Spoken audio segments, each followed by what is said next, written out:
Le chapitre qu'on va étudier s'appelle « Mouvement de planètes et de satellites ».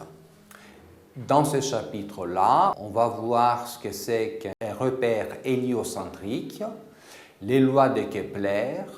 Par la suite, on va étudier le mouvement circulaire uniforme et enfin, on va étudier le mouvement des planètes autour du Soleil ou le mouvement des satellites autour d'une planète. Il existe trois lois qui s'appellent trois lois de Kepler.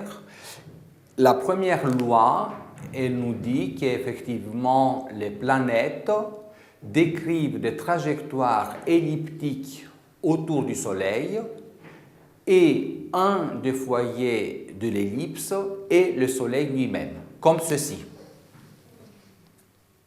On a des ellipses.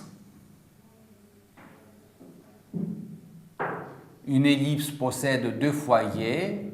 Un de ces deux foyers est le Soleil. Et les planètes, voilà une planète qui se déplace sur cette trajectoire elliptique. Ça, c'est la première loi de Kepler. La deuxième loi de Kepler nous dit que le rayon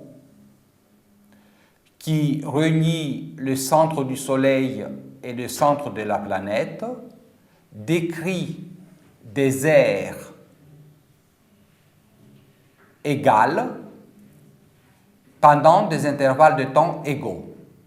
Autrement dit, pendant l'intervalle de temps delta t, l'aire balayée par le rayon SP est égale à l'aire balayée pendant la même durée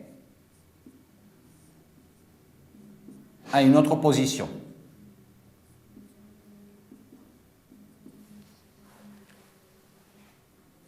Cette aire qui a été balayée pendant la durée delta t est égale à cette aire qui a été balayée pendant la même durée delta t.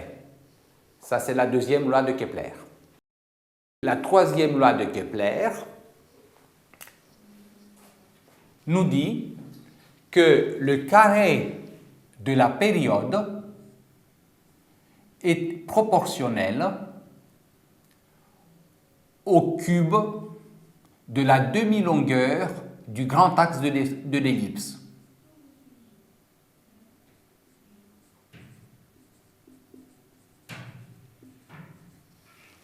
Qu'est-ce que cela veut dire? Ça veut dire que le carré du temps de révolution d'un tour de la planète, qu'on appelle la période, est proportionnel au cube de la demi-longueur du grand axe de l'ellipse. Si on refait le schéma, le Soleil, un des foyers, le grand axe de l'ellipse est là, sa longueur 2a, et là, on prend le cube de la moitié de cette longueur, c'est-à-dire de la moitié de la mesure du grand axe. Le cube de la demi-longueur et la période, c'est-à-dire le temps que la planète met pour faire un tour complet, eh bien, sont reliés par cette relation. Voilà les trois lois de Kepler.